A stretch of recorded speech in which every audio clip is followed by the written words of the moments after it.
Welcome back science with Divya. Class 10 chapter number 2 activity 2.11 NCERT के page number 26 पे mention है ये। इसके अंदर कहा है कि टेस्ट करिए पीएच वैल्यूज़ को। कुछ सॉल्यूशन है, उन सॉल्यूशन के अंदर पीएच पेपर को डिप करेंगे, उसके कलर के अकॉर्डिंग उसके मैच करेंगे उसके पीएच स्केल से। जो स्टैंडर्ड कलर चार्ट है उसको मैच करने के बाद हम उसका पीएच नंबर लिखेंगे और फिर उसके बेसिस पे बताएंगे कि वो कितना एसिडिक है, बेसिक है, न्यूट्रल है। तो जानिए सबसे पहले कि पीएच स्केल होता क्या है। ये वाला स्केल तो आप सब जानते हैं जो सेंटीमीटर में है 0 to 15, ठीक है। ऐसी स्केल यानी मेज़र करना। तो जो पीएच स्केल है इसे क्या मेज़र करते हैं, हम मेज़र करते हैं कितना स्ट्रेंथ में वो एसिडिक है, कितना बेसिक है। क्योंकि हम जो लिटमस पेपर यूज़ करते हैं उससे तो हम सिर्फ ये बता सकते हैं कि जैसे हमने HCl लिया और हमने एसिटिक एसिड ली, ठीक है। तो अगर उसको लिटमस पेपर हमें ये बताएगा ये दोनों एसिड है, पर कितना एसिड है, कौन स्ट्रॉन्ग एसिड है, कौन वीक एसिड है, कौन स्ट्रॉन्ग बेस है, कौन वीक बेस है, तो वो हमें पीएच स्केल के से पता लगता है। तो पीएच जो स्केल है उसका जो इन्वेंशन किया था वो किया था सोरेन पीटर लॉरेंस सोरेनसन ने इन 1909 में। और इन्होंने यूज़ किया था mixture of several dyes to prepare this universal indicator. और ये यूनिवर्सल इंडिकेटर क्या देता है, हर सॉल्यूशन में एक डिफरेंट कलर देता है, क्योंकि उसके जो प्रेजेंट है कंसंट्रेशन ऑफ H+ आयंस के बेस पर, ठीक है। अब जो पीएच स्केल है ये मेजरमेंट करता है और मेजरमेंट करके हम उसके इस कलर चार्ट से मैच करते हैं और जो जिससे वो मैच होता है वो नंबर हम पीएच कर लेते हैं। और फिर उसके बेस पर हम बताते हैं कि भाई वो 7 है तो न्यूट्रल है, अगर 7 से नीचे है तो वो एसिडिक है, अगर 7 से अबव है तो वो बेसिक है। अब ये जानिए कि हो क्या रहा है। जैसे फॉर एग्जांपल ये वाटर है, ठीक है, H2O है। वाटर क्या करता है, आयनाइज होकर H+ आयन देता है और हाइड्रोक्साइड यानी OH- आयन देता है, तो इसमें प्रेजेंट है। अब इसके अंदर ये दोनों इक्वल अमाउंट में होते हैं, ठीक है। मैंने 2 मॉलिक्यूल ड्रॉ किए, H+ 2 है और OH आयन 2 है, तो यानी दोनों की कंसंट्रेशन क्या है, इक्वल है। तो इसलिए हम कहते हैं कि जो वाटर है, प्योर वाटर है, वो क्या होता है, न्यूट्रल होता है, क्योंकि इसमें कंसंट्रेशन दोनों की इक्वल है। किसकी इक्वल है, H+ की भी और OH आयन की भी। अब मान लीजिए दूसरे सॉल्यूशन, जैसे हम जब डाइल्यूशन करते हैं एसिड की और बेस की, तो अगर पानी के अंदर हमने एसिड ऐड किया है तो क्या होगा, इसके अंदर पानी के अंदर तो आयनाइज होके अपने आप H+ और OH आयन है। जब हम एसिड डालेंगे तो उससे क्या होगा, H+, ठीक है, और Cl-, H+, Cl-।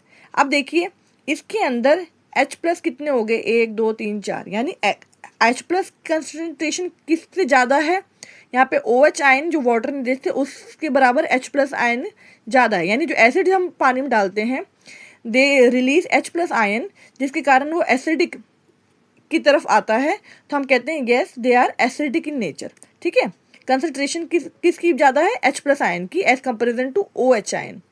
अब ये ऐसा नहीं है कि एसिड में OH आयन है नहीं, हाइड्रोक्साइड आयन है नहीं, है, लेकिन कंपैरिजन में H+ के कम है। ऐसे ही बेसिस में बेस जब हम बना रहे हैं कुछ फॉर्म में, तो जैसे वाटर है आयनाइज होकर H+ और OH आयन दे रहा है। जब हमने सोडियम हाइड्रोक्साइड डाला तो सोडियम हाइड्रोक्साइड का क्या आ गया इधर, Na+OH-, Na+OH- आयन। अब यहाँ पे जो हाइड्रोक्साइड आयन है यानी OH- आयन है, इसकी कंसंट्रेशन देखिए ज़्यादा है as comparison to H+ ion. तो हम क्या कहेंगे कि जो OH आयन है उसकी कंसंट्रेशन H+ आयन से ज़्यादा है, इसलिए NOH जो सॉल्यूशन है वो है एक्वा बेसिक इन नेचर, ठीक है। अब इसका देखिए यहाँ पर H+ आयन है लेकिन क्या है, less as comparison to OH ion, तो ये बेसिक इन नेचर है। आई होप इतना आपको समझ में आया। अब देखिए हम कलर, यहाँ पे इसमें कलर है तो कलर के बेसिस पे कैसे याद करेंगे, विग्योर जो रेनबो बनता है ना उसका विग्योर, उस विग्योर को उल्टा लिखेंगे तो आपको ये ऐसे याद हो जाएगा,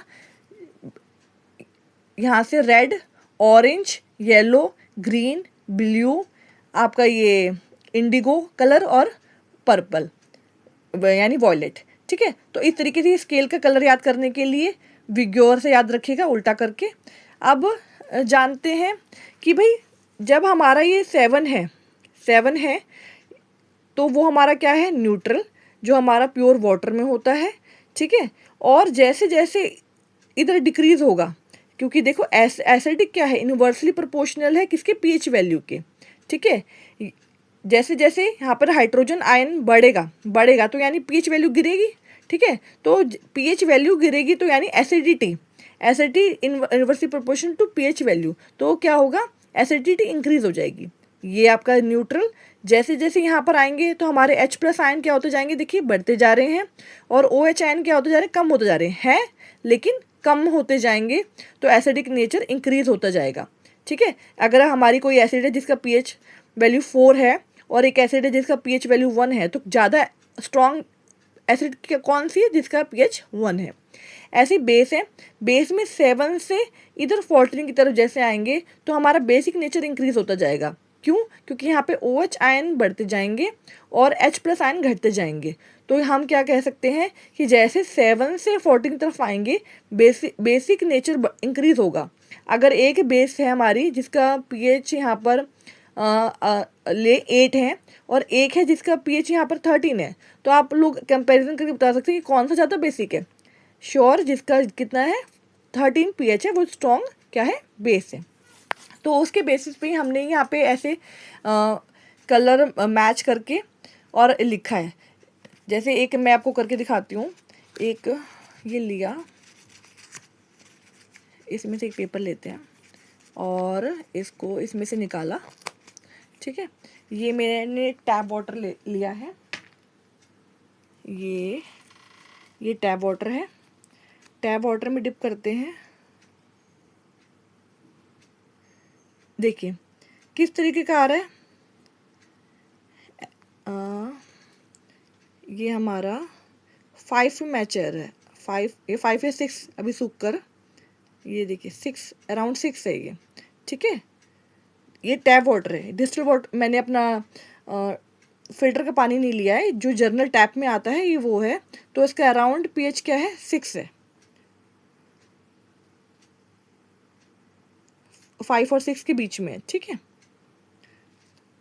तो ऐसे ही आपको कलर मैच करके यहाँ लिखना है और उसके बेसिस पे बताना है ये एसिड है, बेस है। तो जो भी हमारा ग्रीन कलर के आएगा, ठीक है, वो आएंगे हमारे क्या, न्यूट्रल। और इसके बाद जैसे जैसे नंबर आपके आते जाएंगे ये सारे एसिडिक, और इधर से आते जाएंगे तो ये बेस। Thank you.